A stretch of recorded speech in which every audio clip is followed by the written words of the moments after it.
Senhor, meus irmãos.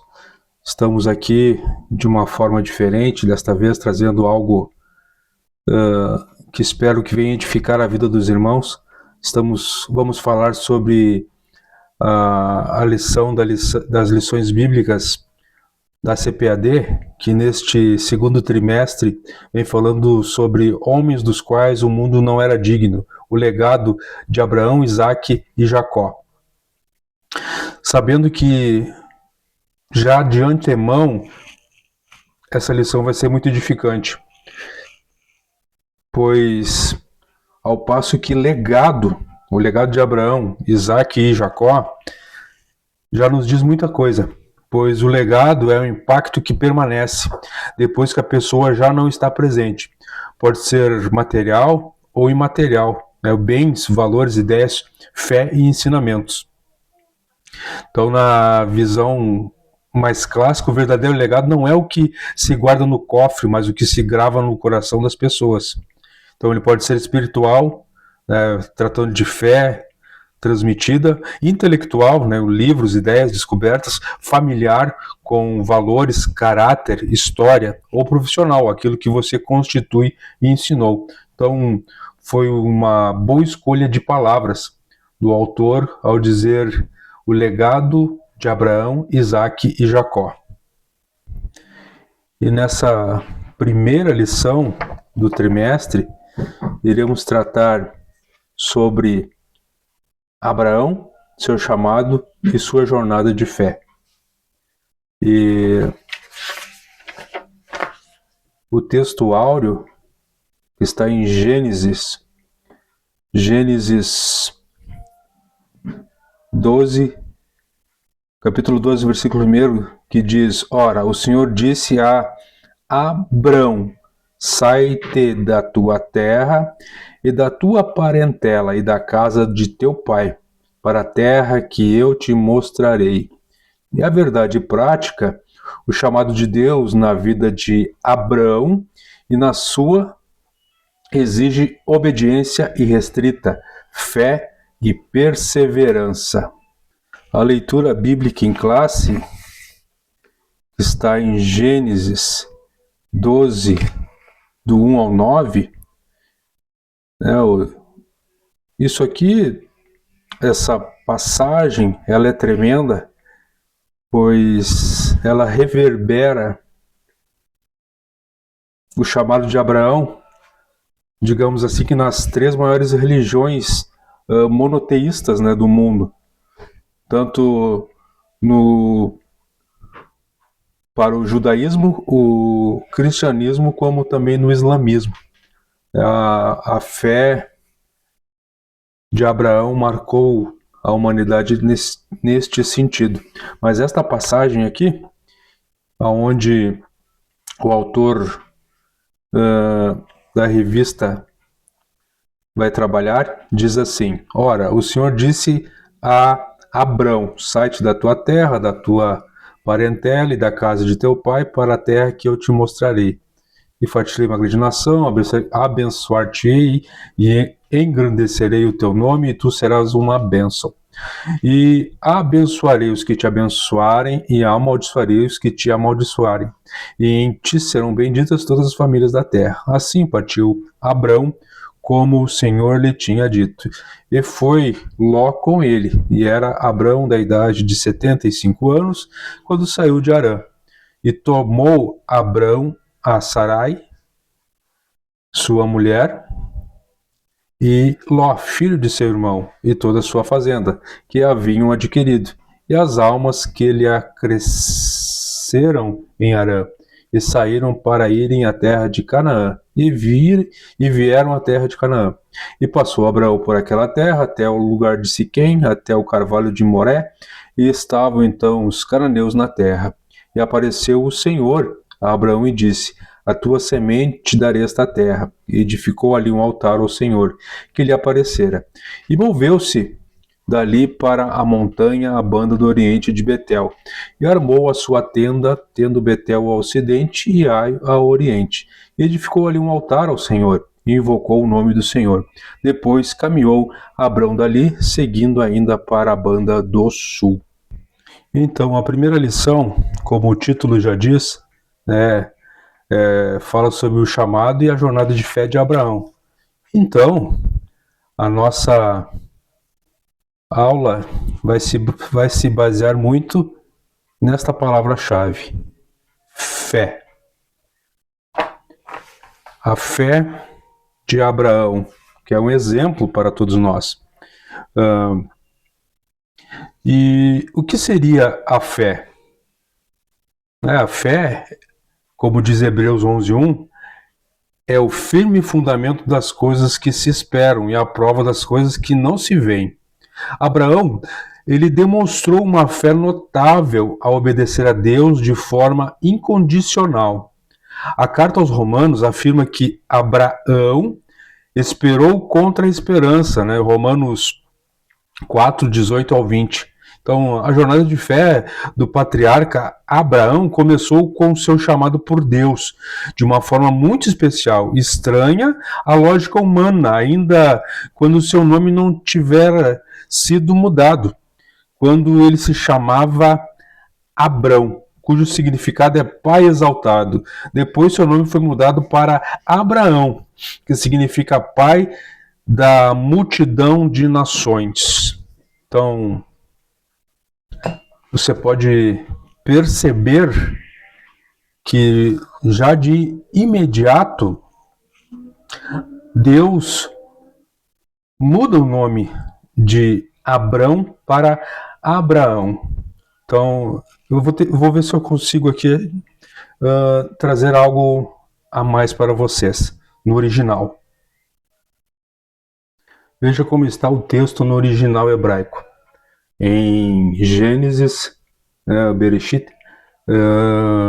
no capítulo 12, versículo 1, está escrito no original: Vaiomer Adonai, porque na verdade aqui é o tetagrama, né, o nome de Deus, e o judeu não pronuncia esse nome como está escrito, então ele fala, no caso que nesse texto, eles trazem como Adonai. Então, Vaiomer Adonai El Avram, e disse o Senhor, né, o Adonai, o Yud-Heh-Vav-Heh aqui, e disse, algumas traduções podem falar Jeová, né, então, Vaiomer, e Jeová, Yahvé, ou seja, como você achar melhor, mas eu prefiro usar o termo Adonai. Então, é Vaiomer Adonai El Avram. Então, e disse Adonai, o Senhor, a Avram. Então, aqui ainda o nome dele não fora mudado. E diz Lech Lecha Meatesek Unimodekta Avlika. Que começa a complicar um pouco o sentido, não digo o sentido, mas para que você venha entender, mas o que eu gostaria mesmo de focar é no nome de Avram, né? Então, o Vaiomer Adonai El Avram, então o nome dele era Avram no hebraico, que na transliteração se torna como Avram, Abrão, ou Abram, né? Então aqui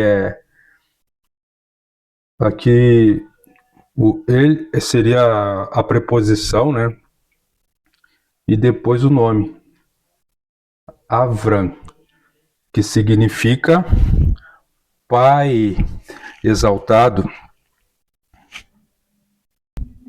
Então, entendendo essa parte do seu nome, que então a jornada de fé do patriarca, hoje como nós chamamos de Abraão, começou com o seu chamado por Deus de uma forma muito especial. estranha à lógica humana, ainda quando o seu nome não tivera sido mudado, como eu disse, né? Então, o nome dele era Abrão, ou como nós lemos no original, Avram, que é pai exaltado.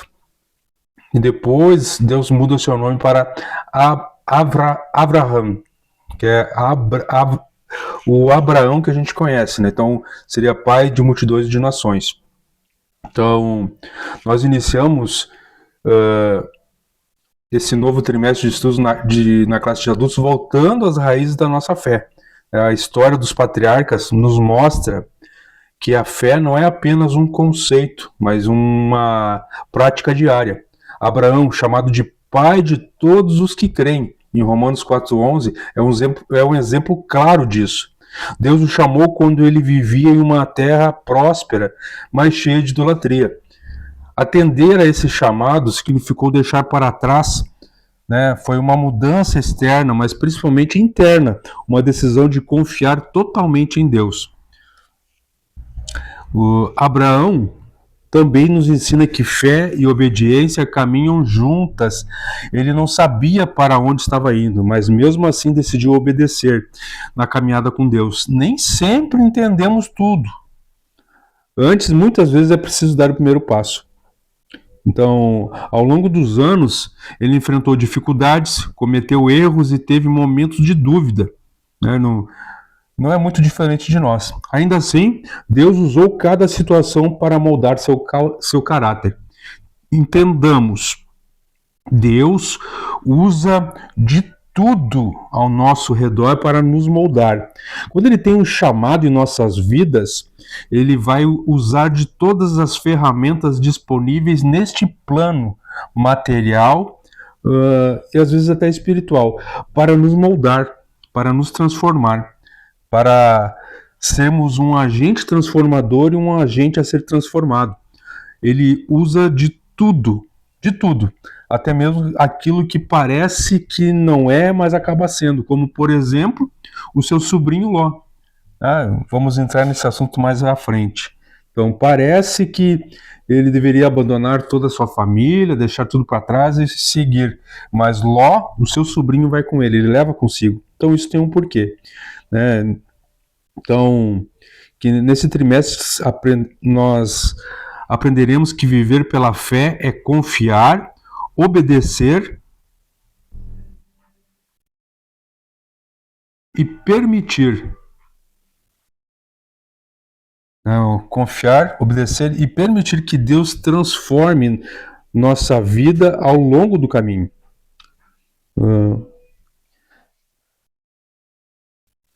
O tópico 1 diz: Deus chama Abraão, né? A fé de Abraão diante do chamado. Deus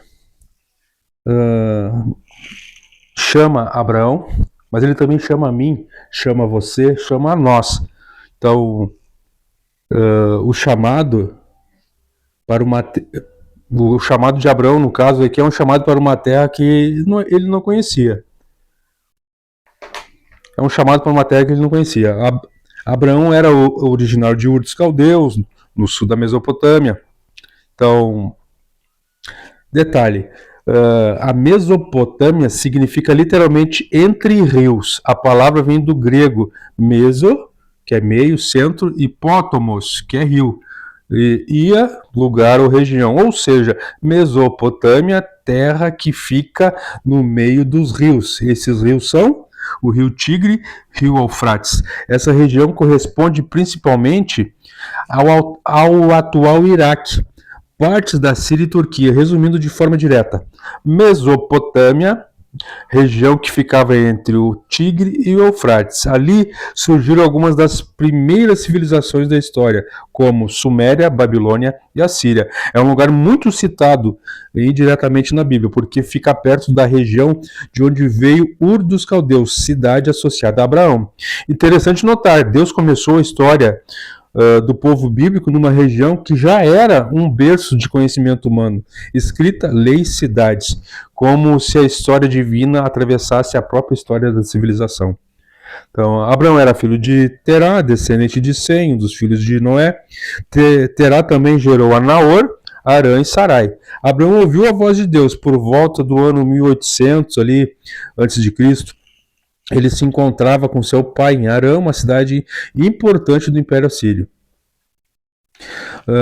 A passagem está no livro de Gênesis, né, do 11, 31 ao 32.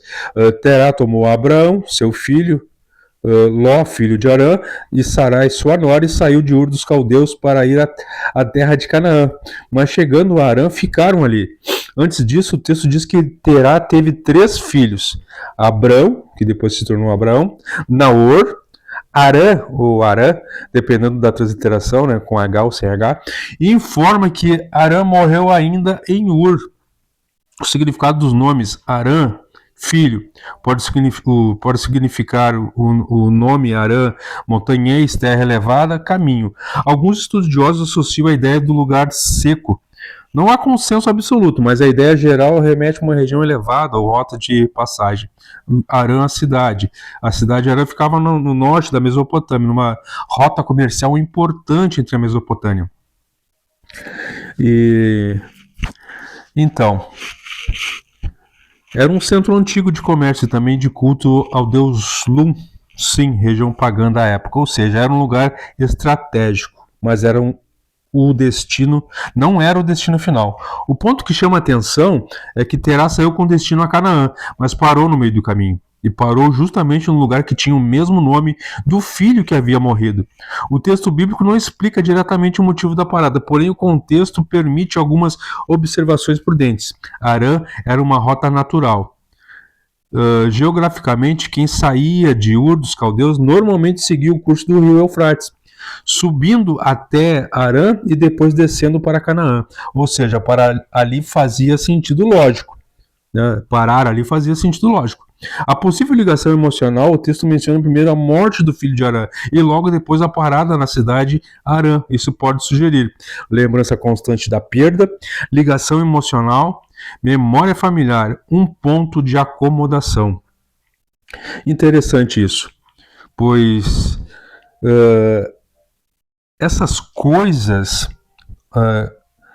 familiares que nos trazem lembranças de perda, uma ligação emocional, uma memória familiar, é justamente isso que Deus quer que Abraão deixe para trás. Por isso que ele diz, sai da tua terra, do meio da tua parentela e vai para onde o lugar que eu vou te mostrar. Então, ou seja, trazendo para os nossos dias, nós temos que deixar para trás essa lembrança de perda que tivemos antes da nossa chamada, antes de nós colocarmos as mãos no arado, antes de nós estarmos dentro de uma congregação, de estarmos no reino de Deus, e olhar para a nossa fé. Então, o Terá não concluiu a sua jornada. Quem realmente completa a jornada é Abraão, quando Deus o chama, né, no texto que lemos, né, em Gênesis 12, capítulo 12, versículo 1. Sai da tua terra para a terra que te mostrarei. Terá iniciou o movimento, mas quem entrou no propósito completo foi Abraão. Então, muitos iniciam esse movimento, mas poucos irão completar.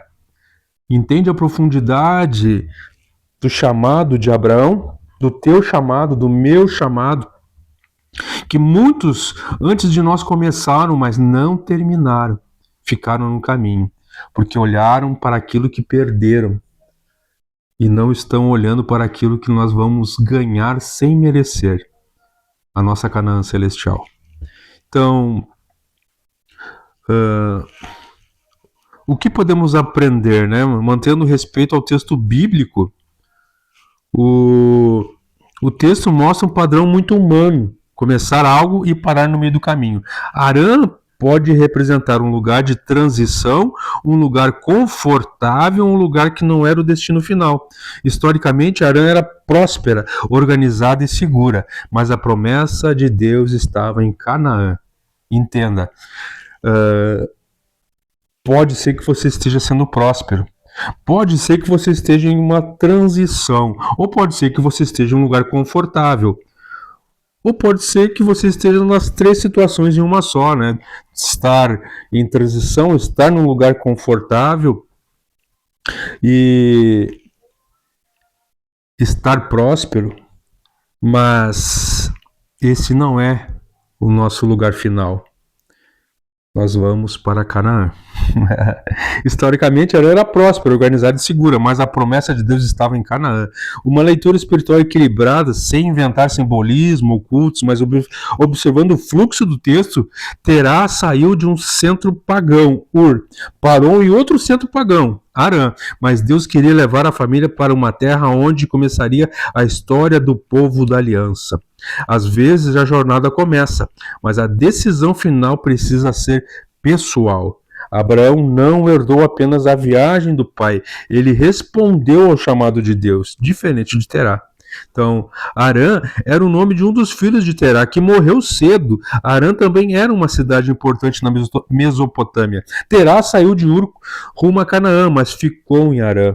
Então, Abraão posteriormente continuou a jornada obedecendo a Deus. O texto mostra a transição entre gerações e continuidade de propósito. Deus olhou para Abraão desde quando ele estava na terra de seus pais, na Caldeia, em Ur dos Caldeus. Então, Deus age nas nossas vidas, talvez não exatamente como na vida de Abraão, mas ele age em nossas vidas de forma que ele usa tudo ao nosso redor. Então, o segundo tópico fala sobre a promessa de Abraão, né? A promessa de Abraão. E a promessa de Abraão são promessas gloriosas na vida dele, né? Podemos demonstrar 7 promessas de Deus a Abraão que marcaram a sua história.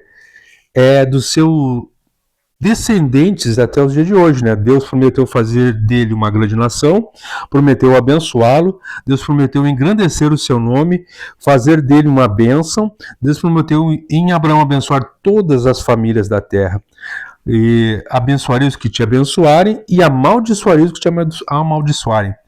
Então, estas 7 coisas, né, tem a ver com as promessas na vida de Abraão. Promessas na vida de Abraão. Então, humanamente, pode-se entender que Abraão estaria indo em direção a uma grande aventura. Mas ele estava atendendo o seu chamado, né? Ele não saiu errante como alguém poderia pensar, confiando na promessa de Deus.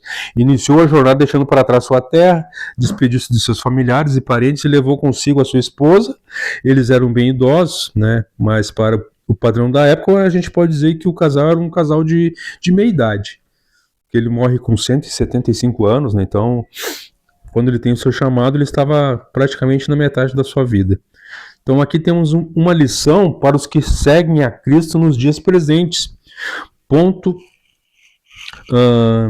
Posso se tornar cristão, o crente que segue a Cristo nos dias presentes. Para se tornar crente, o cristão tem que abandonar muitas coisas de sua velha vida. Não precisa abandonar seus pais ou a família no sentido literal, mas tem que deixar de seguir as crenças, os costumes, a linguagem, marcados pela idolatria ou pela cultura de sua família. Sua decisão implica uma mudança completa em todas as áreas da sua vida. Diz o apóstolo Paulo: assim que se alguém está em Cristo, nova criatura é. As coisas velhas já passaram, eis que tudo se fez novo. Então, nós abandonamos a família nesse sentido, né? De deixá-los de seguir dentro daquilo que eles praticam. Nós não praticamos mais o que eles praticam. Nós agora somos uma nova criatura e caminhamos em outra direção. A presença de um parente, né?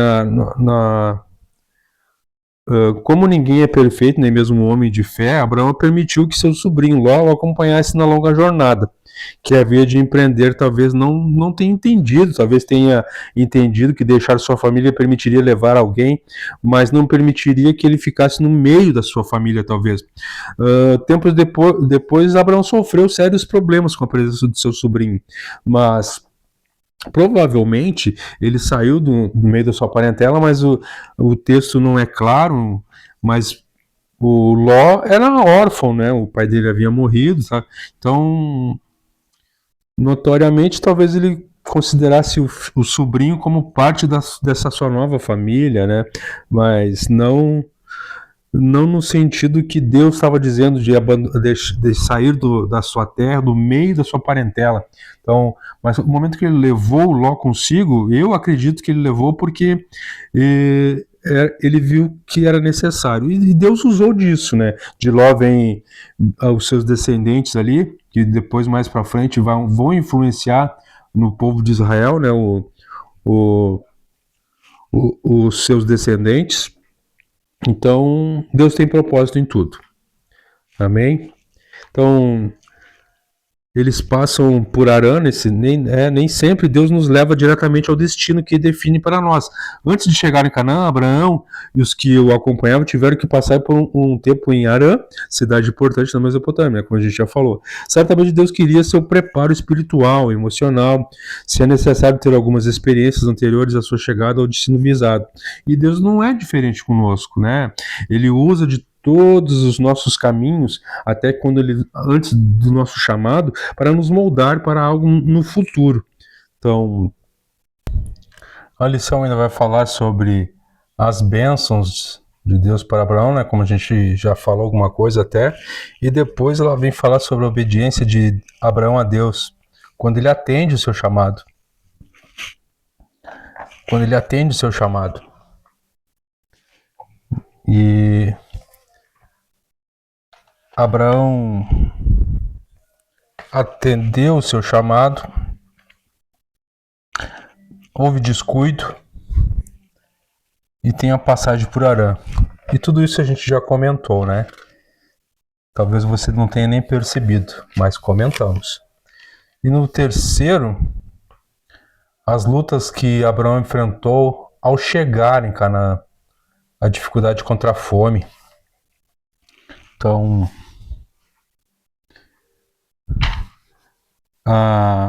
essa fome na terra, essa é a primeira fome a ser registrada na Bíblia, na história da humanidade. Várias pessoas acompanharam Abraão e sua família, além de animais que dependiam de seus cuidados. O problema da fome era tão grande que Abraão teve que sair de Canaã, né? E buscar refúgio no Egito. Então, às vezes, nós temos algumas necessidades, mas são permissões de Deus, que a escassez nos faz peregrinar às vezes. Mas tudo isso tinha um propósito, né? Então, a dificuldade dele ir para o lugar fala parece estranho, mas na terra prometida surgiu uma calamidade. E às vezes nós estamos dentro da igreja e surgem algumas calamidades. Então, uma grande fome sobre aquela região surgiu, né? O Egito contava com o poderoso rio Nilo, cujas águas nunca secavam, pelo que era capaz de cuidar melhor dos problemas da fome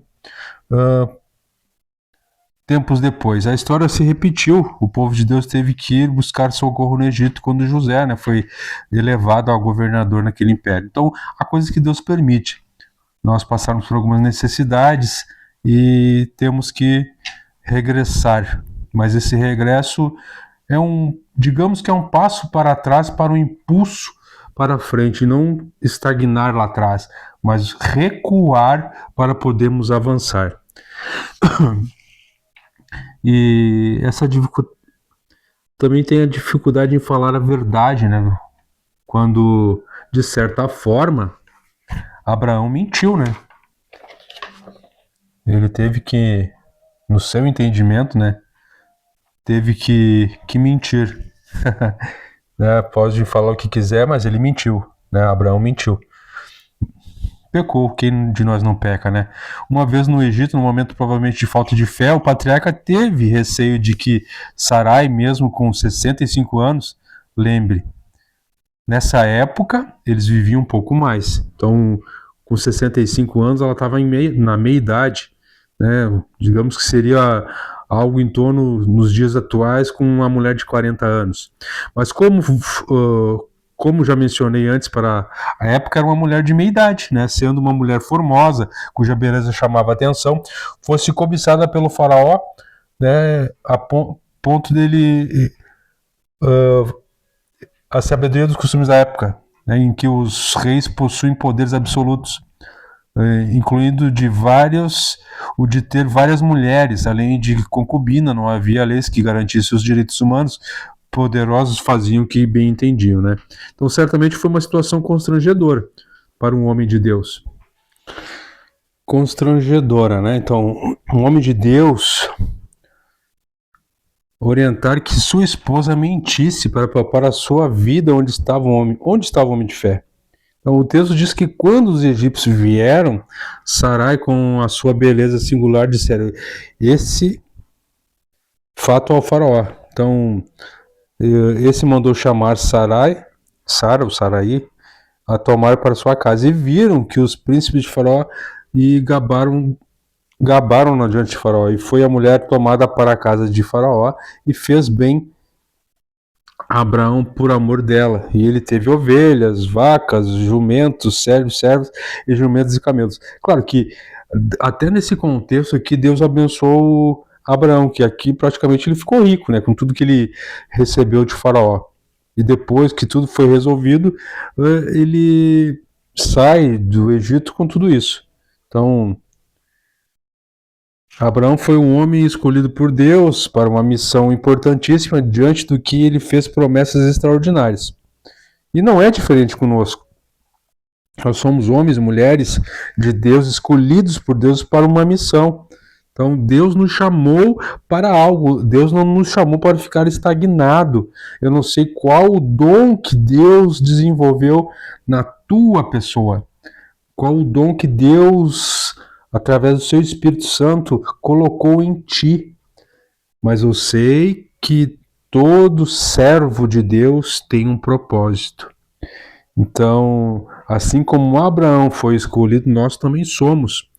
Não no mesmo contexto, da mesma forma, né? Mas de forma extraordinária. Como não fez em tamanho de dimensão a outros homens de Deus na nova linha,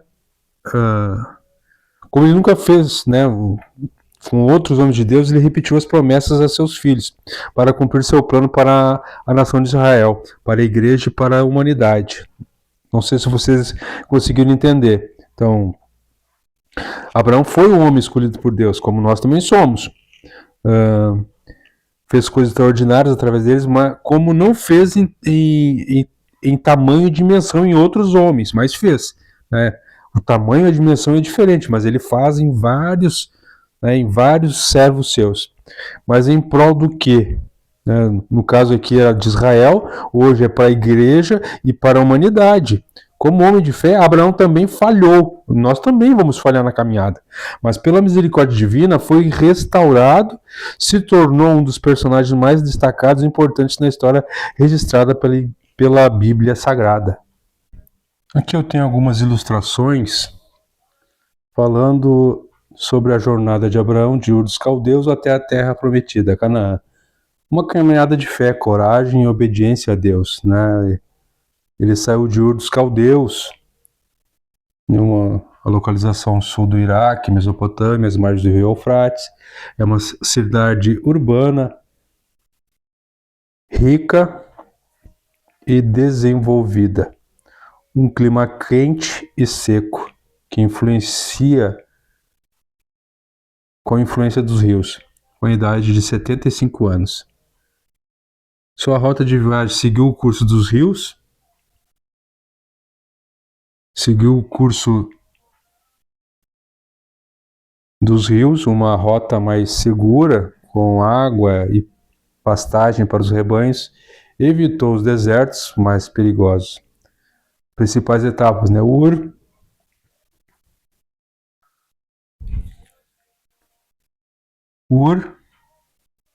Harã, descida pelo Levante em direção a Canaã. Canaã é seu destino final, né? Então aqui ele vem de Harã, desce e vai até Canaã.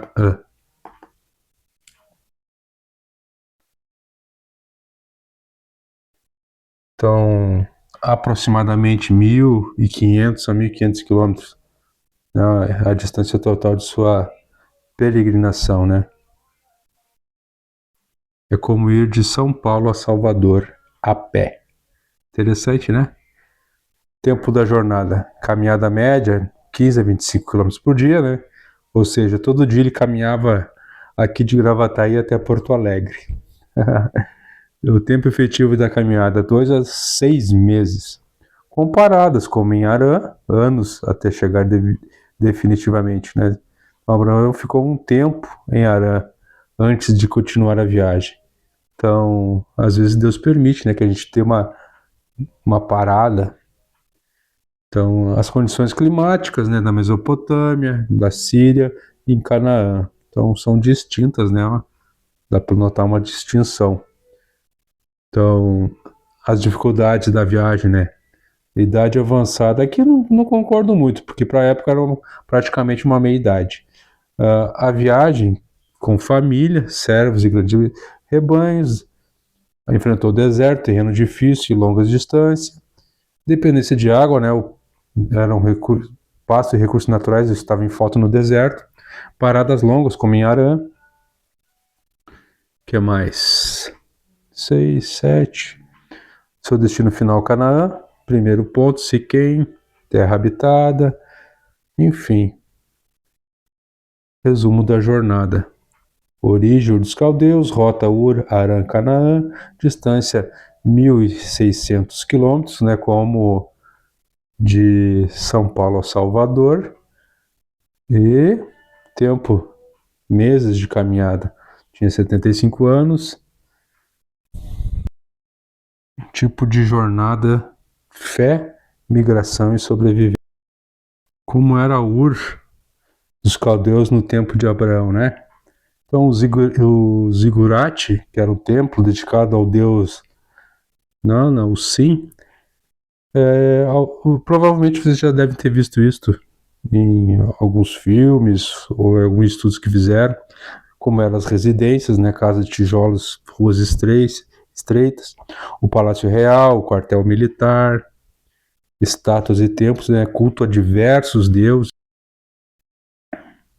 um mercado e rotas de caravanas, Rio Eufrates, o porto, né? No Rio Eufrates, astronomia, né? O estudo dos astros e calendários já tinha. Então, sociedade de nobres, sacerdotes, artesãos e mercadores. Abraão e sua família viviam em tendas, né? Então, interessante isso, né? E aqui temos algumas divindades da época, né? Deuses da cidade de Ur dos Caldeus, cerca de 2.000 anos antes de Cristo.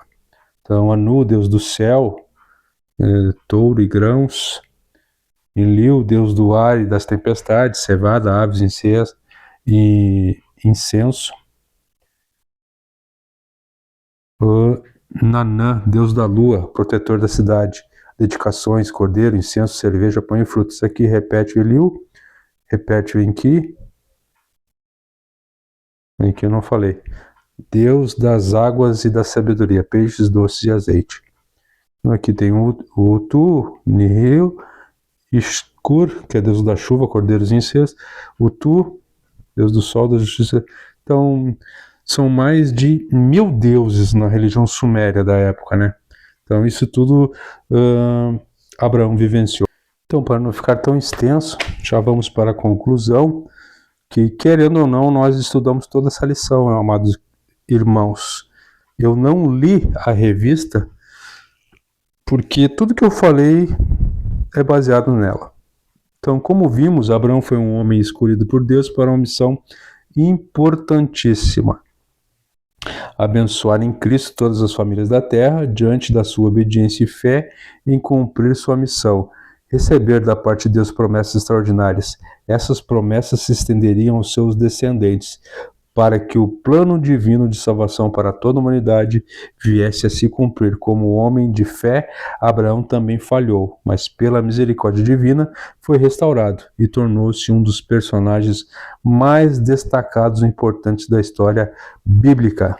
Então, que Deus nos abençoe neste novo trimestre, que possamos entender, compreender e alcançar as bênçãos do Senhor através da sua palavra, e que esse legado de Abraão, Isaque e Jacó nos alcance, que esse legado continue. Em nome de Jesus, amém. Deus te abençoe.